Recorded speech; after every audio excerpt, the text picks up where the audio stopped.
Thank you. Thank you so much for that introduction. I'm so glad to see a full house here, and I'm very grateful to our panelists. Ladies and gentlemen, welcome to this exciting panel discussion on the dynamic and ever-evolving global property market. As we gather here, we recognize that the global property market plays a pivotal role in shaping economies and communities. We also recognize the industry's volatility, but also its perseverance, especially after a huge hit like COVID-19, and we can all agree that that was a huge hit to the global property market. This year, the property market has showcased an impressive performance in many corners of the globe, with regions experiencing unprecedented growth, fueled by a surge in demand for residential, commercial, and mixed-use developments.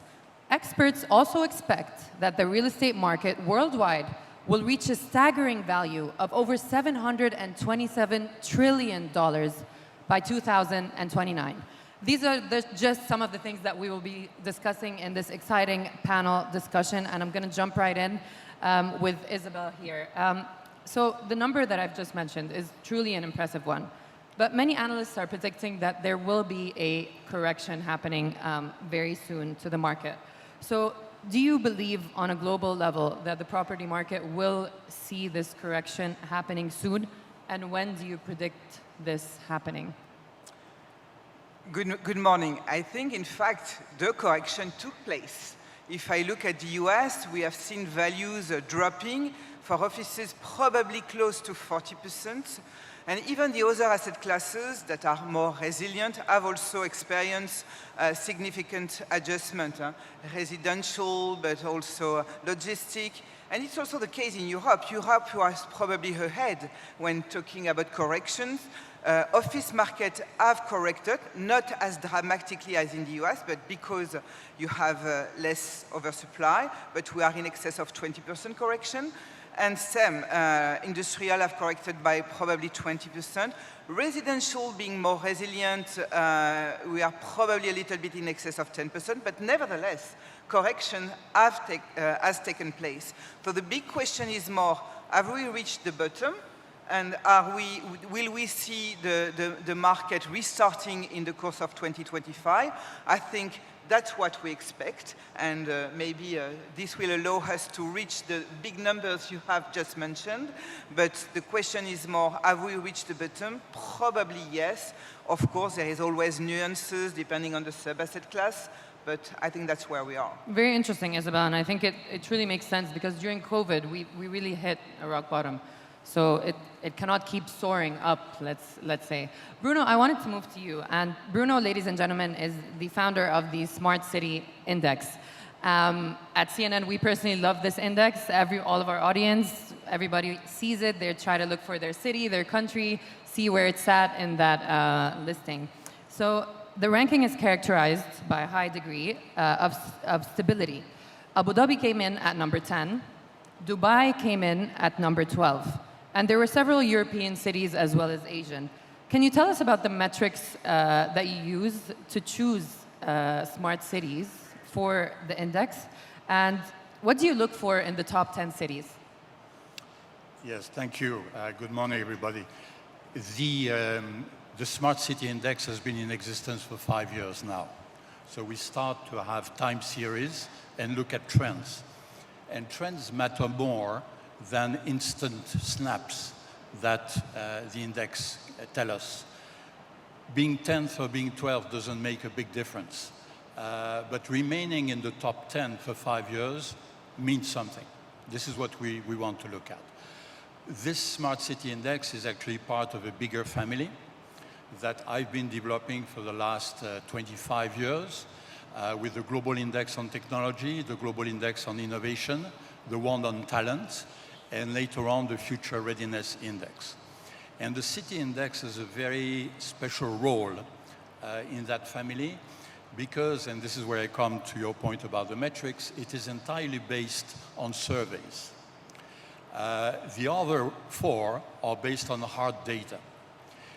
The reason is that until very recently, no reliable and comparable international data was available about cities. We would go typically to real estate companies. We would go to the people who are active in the cities to get a feeling of what is working, what is not working, where the challenges are. This situation is changing. A number of global organizations have started to gather reliable data on cities. So we are on the verge of seeing something different in the metrics in the years to come. But one point will remain at the core of what these new metrics are, which is that we have to move away from a technology-centric definition of smart cities. We are seeing the backlash of that. We need what I call a positive definition of smart cities, and in positive, the P is for people-centric. So what we try to do with the index is to identify the issues and see whether the solutions brought by city leaders, but also by investors, match the expectation of citizens. This is the philosophy of what we try to do. Yeah, and I think it ties in discussing a correction already happening, smart cities. These are investors that are looking at these sort of metrics to figure out whether to invest or not. So Raimondo, I wanted to move to you. Why do you believe now is a good time, or not a good time, to invest in the real estate market? And where can investors seek resilient opportunities, in your view? Well, actually, I'm going to make a bold statement here, which is, well, I strongly believe that, we're at the beginning of the new cycle. I strongly believe that, we're going to see the next couple of years, one of the best possible vintage when it comes to real estate. And this is really for the following reason, right? Let me start from the market reset, right? The value reset. We had, two tough years, right, when it comes to where the value has gone. And, Isabel mentioned that, we have seen value coming in 25–30% on average. Of course, office much more for all the reasons that we know. This is actually a very good entry point when it comes to the historical level, right, of this market. We got the cost of capital, which is actually, coming in. It's decreasing. And what we are seeing, right, in places like Europe and US is coming up as well. The financing is now becoming accretive again, which basically means that, the old transaction volume, right, is going to be unlocked, by the financing side, which of course very important for real estate. We also have, the liquidity, right, which is coming back, right? We have seen, and I guess Isabel can share this, last quarter this year, we are actually ending, this quarter. The transaction volume in our organization, and we do, quite a lot of, deals, during the year, the transaction volume has increased, pretty dramatically, right, on this quarter, which basically means not only financing, but also the equity is coming back.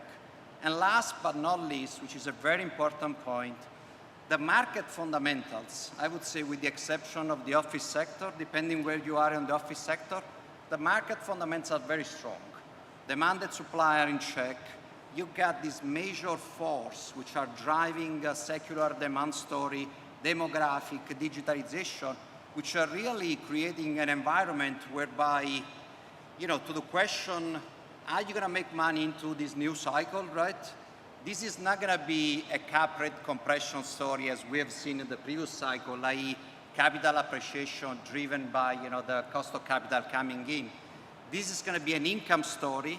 It's going to be an income growth story, and also very important, we're back to the traditional stock selection, market selection, which matters again. In the previous cycle, it was really an asset class selection, right? You pick logistic everywhere made money. Now you got to be much more careful in terms of country, city, sub-market, and being able to really pick the right asset. Obviously, a positive view by Raimondo here, but Isabel, I wanted your opinion on what trends do you currently see shaping the global property market, and what strategies is your firm employing to capitalize on opportunities to invest in the global property market? And Raimondo, feel free to jump in as well after as well. Yeah. So I think this has been mentioned in the previous panel. David Hunt was saying that diversification matters. I think it's true when looking at alternative assets to diversify liquid assets. It's true when within alternative to embrace the entire spectrum. Credit has been a big push. But it's also true when looking at just the real estate investment, the real estate portfolio. If I look at the peak of the market, offices represented 30% of our portfolio. And I don't think it's the end of offices. We are not retrenching from this sector, but having been able to diversify and embracing the new trends has been critical. So looking now what is ahead of us, I think residential will continue to remain a very interesting trend because yes, it's sometimes viewed as low return, but low return, low risk. And I think residential has demonstrated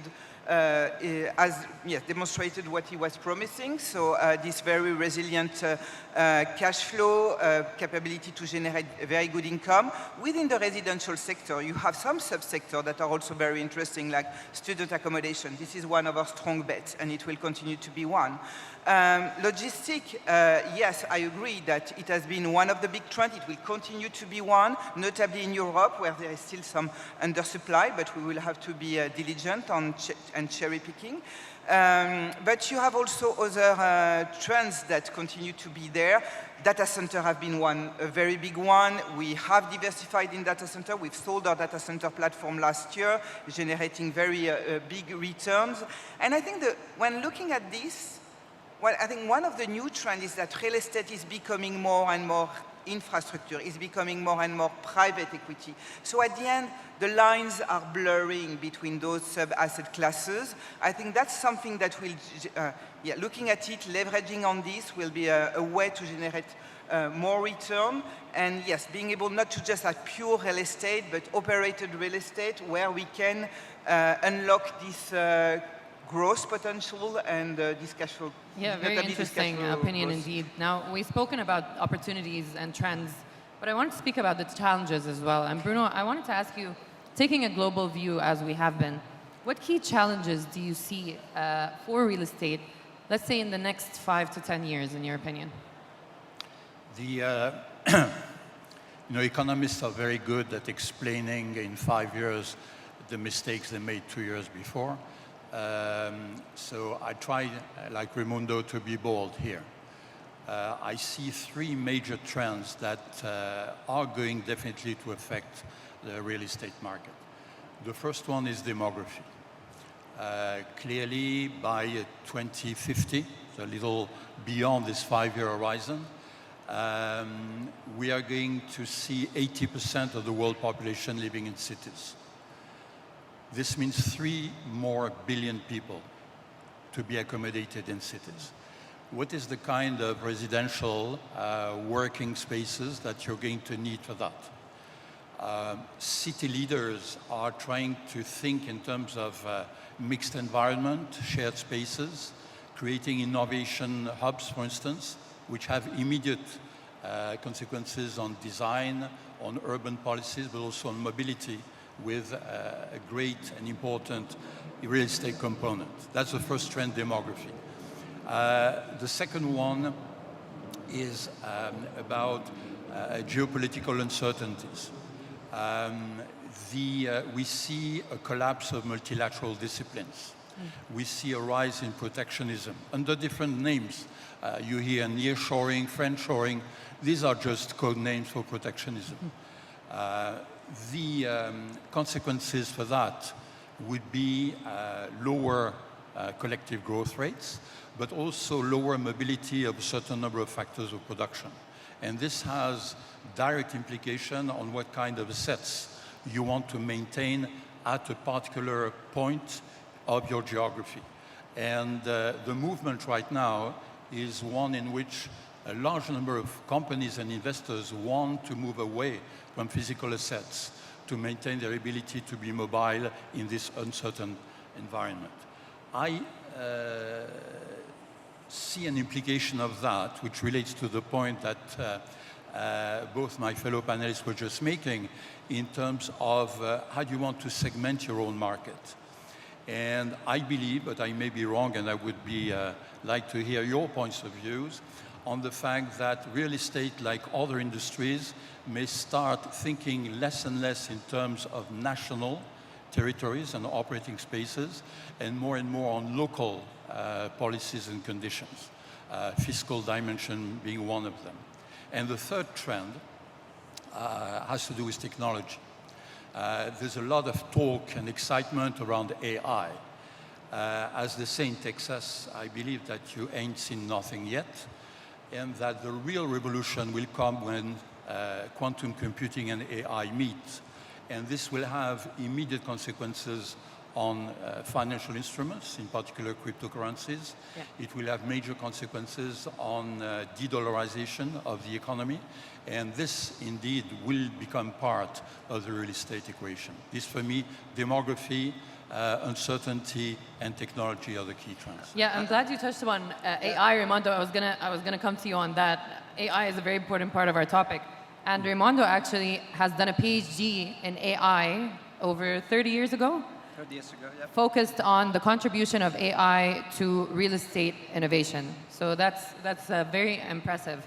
So what I wanted to ask you in that area is how has that contribution changed over the years in your experience, since you have been, an expert on this 30 years ago?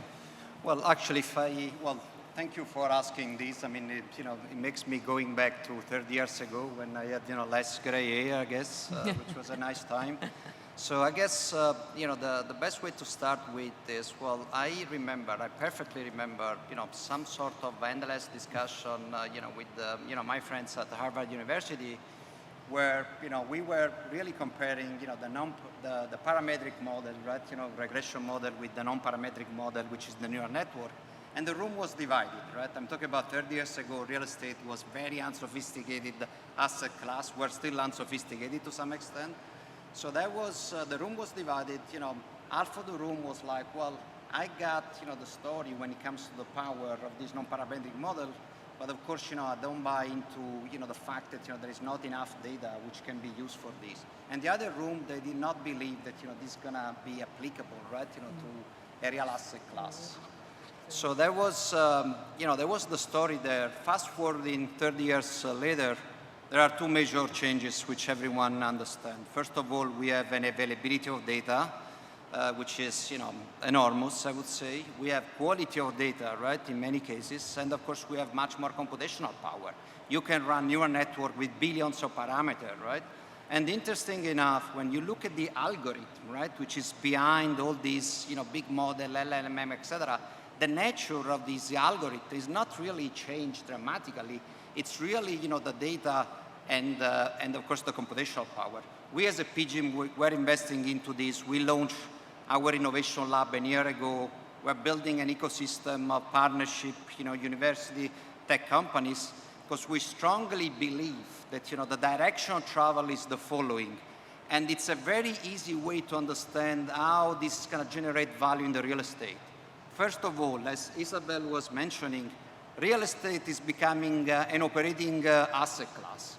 The future of the real estate investors is not being the landlord providing the walls, right, to the user of this building, but we need to provide service.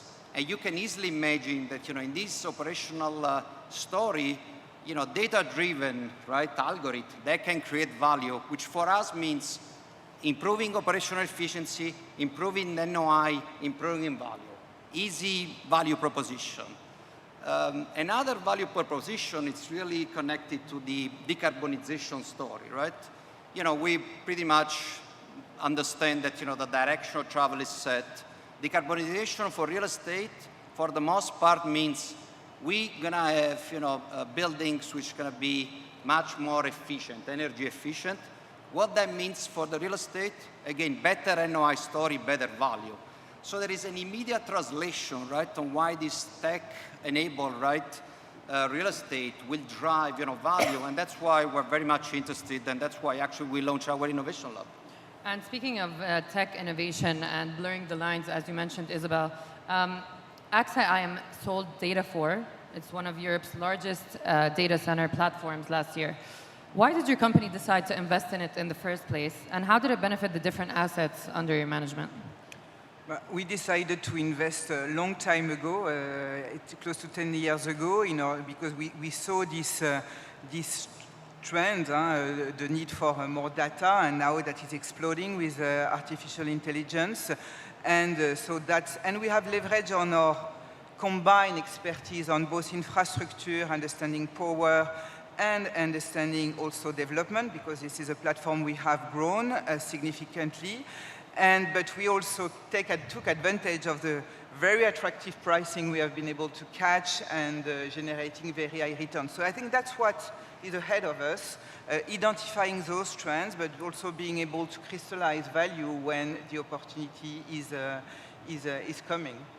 Unfortunately, we're out of time, but I think we've identified future trends. I think, in general, we can agree, and as this panel, that it's a positive outlook. And let's wait and see. Ladies and gentlemen, please give it up for our panelists and this very insightful discussion. Thank you.